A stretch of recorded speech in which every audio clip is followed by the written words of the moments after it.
আসসালামু আলাইকুম প্রিয় ভাই বোনেরা, সবাই কেমন আছেন? আশা করি সবাই ভালো আছেন। সবাইকে জানাই জুম্মা মুবারক।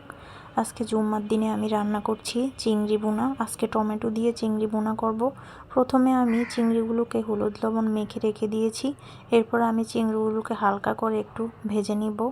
চিংড়ি মাছগুলো আমার ভাজা হয়ে গিয়েছে। এখন আমি একটা পাত্রে উঠিয়ে রাখবো। এরপরে চিংড়ি মাছটা আমি রান্নাতে চলে যাব। এই তো আমার চিংড়ি মাছটা এখন আমি উঠিয়ে নিচ্ছি। আমার মতো কার কার রিচ এঙ্গেজমেন্ট একদম ডাউন হয়ে গিয়েছে? ফেসবুকে সব সময় একই রকম সময় দেওয়া লাগে, সব সময় পোস্ট করা লাগে সময় মতো একই নিয়মে। গত কিছুদিন যাবৎ আমি ফেসবুকে একদমই সময় দিতে পারিনি, তার জন্য আমার রিচ এঙ্গেজমেন্ট একদমই ডাউন হয়ে গিয়েছে। আসুন আমরা এঙ্গেজমেন্ট বাড়িয়ে নিই সবার সাথে।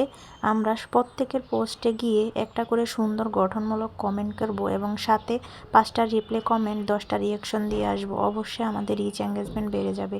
এই তো আমি পেঁয়াজ দিয়ে টমেটো দিয়ে দিলাম একটু আদা বাটা, একটু রসুন বাটা, কয়েকটা কাঁচামরিচও দিয়ে দিলাম। কিছুক্ষণ এগুলাকে আমি নেড়ে চেড়ে লবণ দিয়ে একটু নরম করে নিব টমেটোটাকে। আমি চিংড়ি মাছটা একটু ভুনা ভুনা করব। টমেটো দিয়ে এরকম করে চিংড়ি ভুনা খেতে খুবই মজা লাগে। কার কার এরকম টমেটো দিয়ে চিংড়ি ভুনা পছন্দ কমেন্টে জানাবেন। আর আমার ভিডিওগুলো কেমন হয় সেটাও জানাতে কিন্তু ভুলবেন না।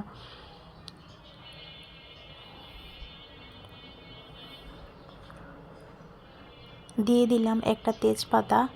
এই তো আমার টমেটোটা একটু নরম হয়ে এসেছে। এখন আমি দিয়ে দিচ্ছি হলুদের গুঁড়ো, মরিচের গুঁড়ো,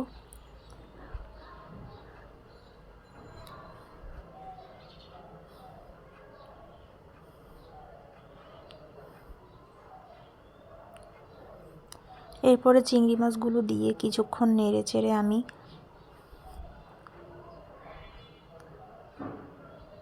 পানি দিয়ে দিলাম সামান্য। এরপরে আমি পরিমাণ মতো ঝোলের জন্য গরম পানি দিয়ে দিব। চিংড়ি মাছটা বেশিক্ষণ রান্না করতে হয় না, যতটুকু প্রয়োজন আমি অতটুকুই পানি দিয়ে কিছুক্ষণ ঢাকনা দিয়ে ঢেকে রেখে দিয়েছি। এই তো আমার চিংড়ি মাছটা এখন প্রায় রান্না হয়ে গিয়েছে।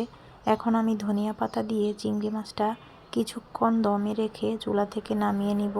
এরকম ভুনা ভুনা চিংড়ি মাছ গরম ভাতের সাথে খেতে কিন্তু দুর্দান্ত লাগে। আপনারাও এইভাবে একবার টমেটো দিয়ে চিংড়ি ভুনা খেয়ে দেখতে পারেন।